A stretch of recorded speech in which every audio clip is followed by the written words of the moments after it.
ಅಲ್ಲಿ ಕೋಲು ತಗೊಂಡ್ಬಂದಿದ್ದಾರೆ. ಒಣಗಿದ ಕೋಲು ತಗೊಂಡ್ಬಂದು ದೇವರ ಸನ್ನಿಧಾನದಲ್ಲಿ ಮೋಶೆ ತಂದು ಇಟ್ಟಿದ್ದಾನಂತೆ.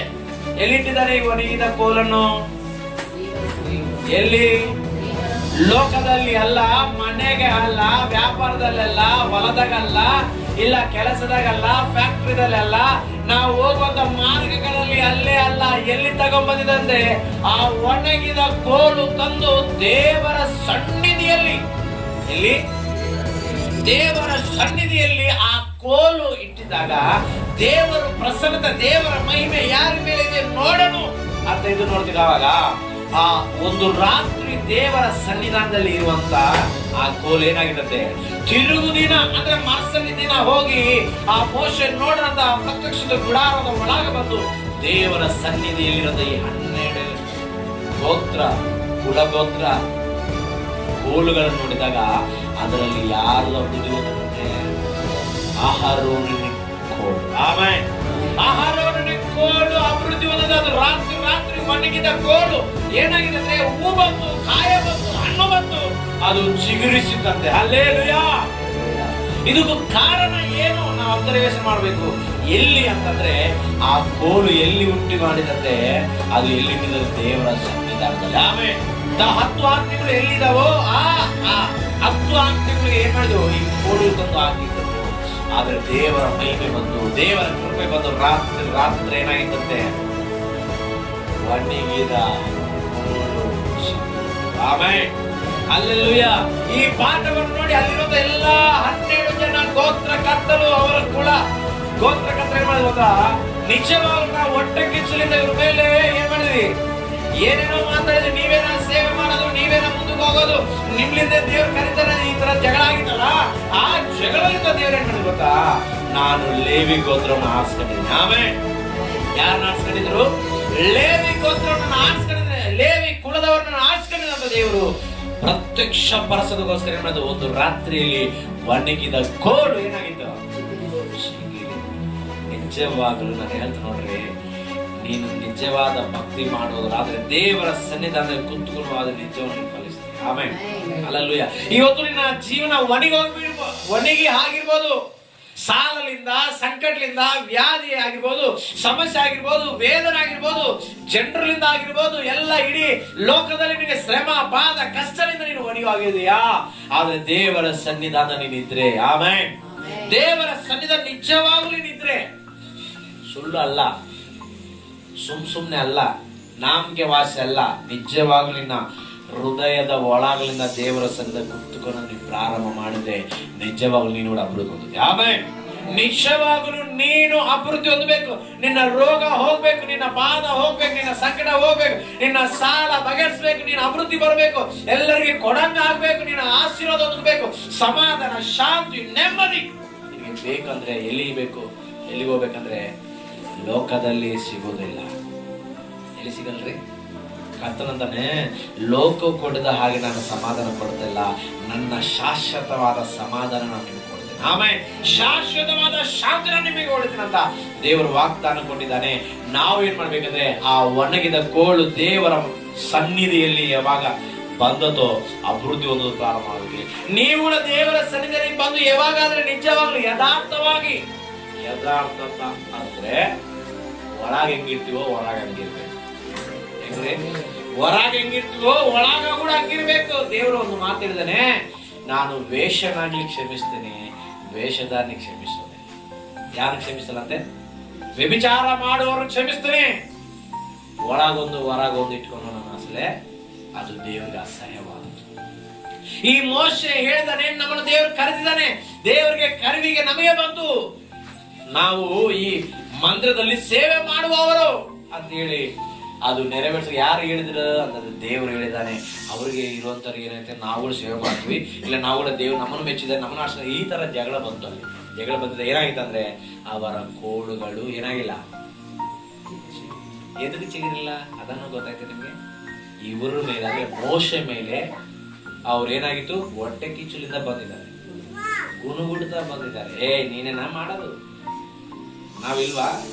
ನಮಗೂ ದೇವ ಕರುವಿದೆ, ನಾವು ಬರ್ತೀವಿ, ನಾವು ಪ್ರತ್ಯಕ್ಷ ಕೆಲಸ ಮಾಡ್ತಿದ್ದೇವೆ. ಈ ತರ ಜಗಳ ಬಂದಾಗ ಆ ಜಗಳದಲ್ಲಿ ಅವ್ರು ಒಳಗೊಂದು ಇಟ್ಕೊಂಡು ಹೊರಗೊಂದು ಮಾತಾಡ್ತಿದ್ರೆ ದೇವರಿಂದ ಯಾರು ದೇವರು ಆಡ್ಸ್ಕೊಂಡ ದೇವ್ರ ಕಳಿದ್ರೆ ಬರ್ಬೇಕಂತ ಹೇಳಿ ಆ ಕೋಲನ್ನು ತಂದು ಎಲ್ಲಿಟ್ಟಿದ್ರು ದೇವರ ಸನ್ನಿಧಾನ. ನಿಜವಾಗ್ಲು ನಾವು ಕೂಡ ಇಲ್ಲದಲ್ಲ ನಾವು ಏನೋ ಮಾಡೋಕೋದ್ರೆ ನಿಜವಾಗ್ಲು ನಾವು ದೇವರು ಸನ್ನಿಧಾನ ಕೂತ್ಕೊಂಡವರಾದ್ರೆ ಆಮೇಲೆ ನಮ್ಮ ಕೆಲಸಗಳು, ವ್ಯಾಪಾರಗಳು, ಉದ್ಯೋಗಗಳು, ಶಾಲೆಗಳು ಎಲ್ಲ ಪಕ್ಕಗಿಟ್ಟು ದೇವರ ಸನ್ನಿಧಾನ ಮೊಣಕಾಲೂರಿ ಪ್ರಾರ್ಥನೆ ಮಾಡೋದು ನೀನು ಕರೆಕ್ಟ್ ಆಗಿದ್ರೆ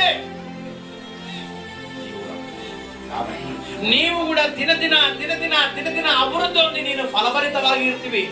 ಇವತ್ತು ಎಷ್ಟು ವರ್ಷ ಬಂದ್ರು, ಎಷ್ಟು ತಿಂಗಳು ಬಂದ್ರು, ಎಷ್ಟು ವಾರ ಬಂದ್ರು ನಮಗೆ ಅಭಿವೃದ್ಧಿ ಕಾಣಿಸ್ತಾ ಇಲ್ಲ, ನಾನು ಇನ್ನೂ ಒಣಗಿ ಹೋಗ್ತಾ ಇದ್ದೀನಿ, ಅಭಿವೃದ್ಧಿಗೆ ಬರ್ತಾ ಇಲ್ಲ ಅಂತಂದ್ರೆ ನೀನು ನಿಜವಾದ ಪ್ರಾರ್ಥನೆ ಮಾಡ್ತಾ ಇಲ್ಲ. ಎಲ್ಲರೂ ಮಾಡ್ಯಾರ ನಾನು ಮಾಡ್ಬೇಕು, ಎಲ್ಲರೂ ಬಂದಾರ ನಾನು ಬರ್ಬೇಕು, ಎಲ್ಲರೂ ಕುತ್ಕೊಂಡಿದ್ರ ನಾನು ಕುತ್ಕೊಂಡು ಹೋಗ್ಬೇಕಂದ್ರೆ ಅದು ಆಗುದಿಲ್ಲ. ಆಗ್ತದ? ಅದಕ್ಕೆ ದೇವರು ಇವತ್ತು ಅಂತಿದನು, ನೀವುಗಳು ಹೆಂಗಂದ್ರಿ, ನೀವು ನಿಜವಾಗಿ ದೇವರ ಸನ್ನಿಧಾನದಲ್ಲಿ ಕುತ್ಕೊಂಡವರಾದ್ರೆ ಬೆಳಗಾಜಾಮೆಯಲ್ಲಿ ಪ್ರಾರ್ಥನೆ ಕುತ್ಕೋಬೇಕ. ನಿಮಗೆ ಸಮಯ ಸಿಕ್ಕಿದ್ರೆ ಪ್ರಾರ್ಥನೆ ಮಾಡ್ಕೋಬೇಕು. ರಾತ್ರಿ ಬಂದಾಗ ಕುಟುಂಬ ಪ್ರಾರ್ಥನೆ ಕುತ್ಕೋಬೇಕು. ಯಾರು ದೇವರ ಸನ್ನಿಧಾನದಲ್ಲಿ ಕುತ್ಕೊಂಡಾರ ಅವರು ಫಲಿಸ್ತಾರ. ಆಮೇಲೆ ಈ ಕೋಲು ತಂದು ಎಲ್ಲೆಲ್ಲ ಇಟ್ಟಿಲ್ಲ, ತಂದು ದೇವರ ಸನ್ನಿಧಾನದಲ್ಲಿತ್ತು ಈ ಕೋಲು. ನೀವು ಕೂಡ ಇವತ್ತು ಸಮಸ್ಯೆಗಳಿಂದ, ಬಾಧೆಗಳಿಂದ, ಸಂಕಟದಿಂದ, ವೇದಗಳಿಂದ ನಿನಗೆ ಯಾರು ಮಾರ್ಗ ತೋರಿಸಂತ ನೀನು ಬಾಧ ಪಡ್ತಿದೀಯಾ, ಆದ್ರೆ ನಿನಗೆ ಮಾರ್ಗ ತೋರಿಸೋ ಒಬ್ಬನದಾನೆ, ಆತೆ ನಜರೇತನ ಯೇಸು. ಆಮೇಲೆ ನಾವೇನ್ ಮಾಡ್ಬೇಕಂತಂದ್ರೆ ಆತನ ಬಂದು ಆತನ ಮಂದಿರದಲ್ಲ ಬಂದು ಏನ್ ಮಾಡ್ಬೇಕು, ಪ್ರಾರ್ಥನೆ ಮಾಡಬೇಕು. ಆಮೇಲೆ ಎಲ್ಲರೂ ಸೇರಿ ಆಮೇಲೆ ಆತನ ಸನ್ನಿಧಾನಕ್ಕೆ ಬಂದು ನಾವು ಕೂತುವವರಾಗಿ, ಪ್ರಾರ್ಥನೆ ಮಾಡುವವರಾಗಿ, ಕಣ್ಣೀರು ಸೂಸಿ ವಿಜ್ಞಾಪನ ಮಾಡುವವರಾಗಿರ್ಬೇಕು.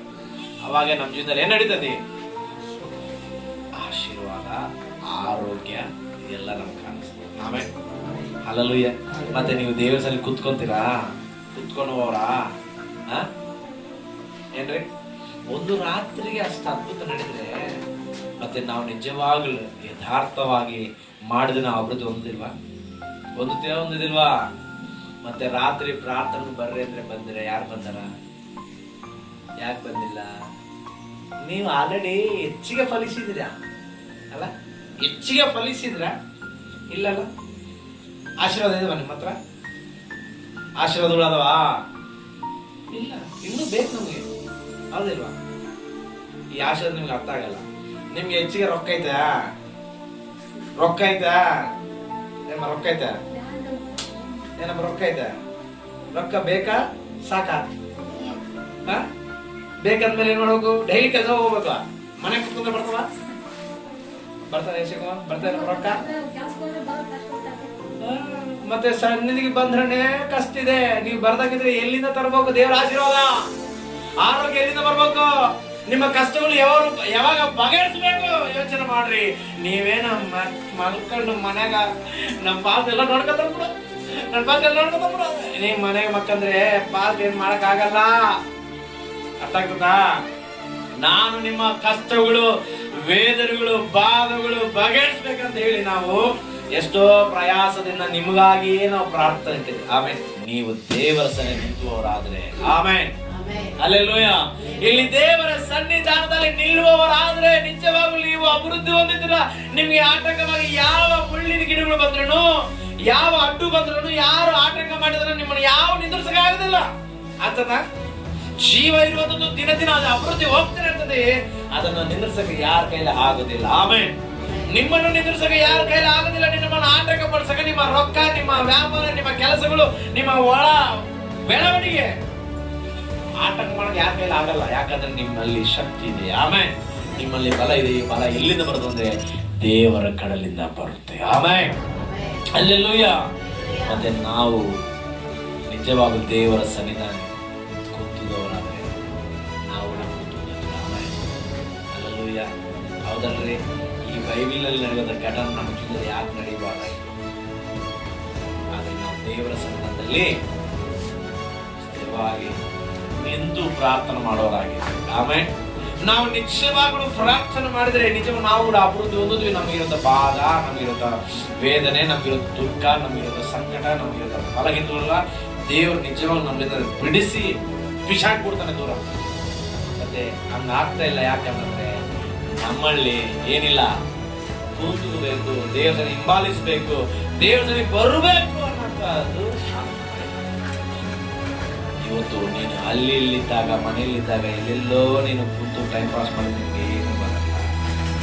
ದೇವರ ಸನ್ನಿಧಾನದಲ್ಲಿ ಒಣಗಿದ ಕೋಳು ಬಂದು ಇದು ದೇವರದ್ದು ಮಂಜು ಸಂಗಳ್ರಿ. ಈ ಮಂಜುಸಗೆ ಅದು ಸ್ವಲ್ಪ ಹಿಂಗ ಆಣಿಸ್ಬಿಟ್ಟಿದ್ರು. ಆ ಮಂಜುಸಗೆ ಆನ್ಕೊಂಡಿದ್ದಂತ ಕೋಲು ಬೆಳಕಲ್ಲ ಏನಾಗಿತ್ತು ಅಂದ್ರೆ ರಾತ್ರಿ ದೇವರ ಪ್ರಸನ್ನ ಬಂದು ಅದು ಅಭಿವೃದ್ಧಿ ಬಂದತಿ. ಆದ್ರೆ ನಿಮ್ಮ ಹತ್ರ ಕೂಡ ದೇವರ ಮಂಜುಷ ಇದೆ. ಆಮೇಲೆ ಪರಿಶುದ್ಧ ಗ್ರಂಥವಿದೆ. ಅದನ್ನು ನೀವು ಓದಿ, ನೀವು ಅದರಂತೆ ನಡೆಯುವಾಗ, ನಿಮ್ಮ ನಡತೆ ಸರಿ ಮಾಡಿರುವಾಗ, ನಿಮ್ಮ ಸ್ವಭಾವಗಳು ಸರಿ ಮಾಡ್ಕೊಂಡಾಗ ನಿಜವಾಗಲೂ ನೀವು ಕೂಡ ಅಭಿವೃದ್ಧಿ ನಡೀತೀರ. ಆಮೇಲೆ ಅಲ್ಲೆಲ್ಲೂಯ್ಯ. ಯಾಕ್ರಿ ನಾವು ಒಣಗಿದ ಪರಿಸ್ಥಿತಿ ಯಾಕೆ ನಮ್ಮಿಂದ ಹೋಗ್ತಾ ಇಲ್ಲ? ಇನ್ನು ಏನೋ ಒಂದು ಬಾಧೆ ನಮ್ಮನ್ನು ಸುಸ್ತಾ ಇದೆ, ಯಾವುದೋ ಒಂದು ಕಷ್ಟ ನಮ್ಮನ್ನು ಸುಸ್ತಾ ಇದೆ, ಯಾವುದೋ ಒಂದು ಸಾಲ ನಮ್ಮನ್ನು ಸುಸ್ತಾ ಇದೆ, ಯಾವುದೋ ಒಂದು ವೇದ ನಮ್ಮ ಹೃದಯ ಸುಸ್ತಾ ಇದೆ. ಯಾಕ್ರಿ ಅಂತಂದ್ರೆ ಇನ್ನು ಎಲ್ಲೋ ನಾವು ದೇವರಿಂದ ದೂರ ಇದೀವಿ. ನೀವು ಬಂದು ದೇವರಿಗೆ ಹತ್ತಿರವಾಗಿದ್ದಾಗ, ಆಮೇಲೆ ಹೇಳ್ರಿ, ನೀವು ಹತ್ತಿರವಾಗಿದ್ದಾಗ ನಿಜವಾಗಲೂ ನೀವು ಅಭಿವೃದ್ಧಿಗೆ ಬರುವರು. ಆಮೇಲೆ ನೀವು ಕೂಡ ಅಭಿವೃದ್ಧಿಯಲ್ಲಿ ಮುಂದಕ್ಕೆ ಹೋಗುವಂತಹ ಜನರಾಗಿರ್ತೀರ. ಆರೋಗ್ಯವಾಗಿ, ಆನಂದವಾಗಿ, ಸಮಾಧಾನವಾಗಿ. ಆಮೇಲೆ ಅನಾರೋಗ್ಯದಲ್ಲಿದೆಯಾ, ನೀನು ಬಂದು ಇಲ್ಲಿ ದೇವರ ಸನ್ನಿಧಿಯಲ್ಲಿ ಬೇಡ್ಕೋಬೇಕಪ್ಪ. ನಾನು ಓದಿದೆ, ದೇವ ಸೇವಕರು ಹೇಳಿದ್ದಾರೆ, ನಿನ್ನ ಮಂದಿರದಲ್ಲಿ ಏನಿದೆ?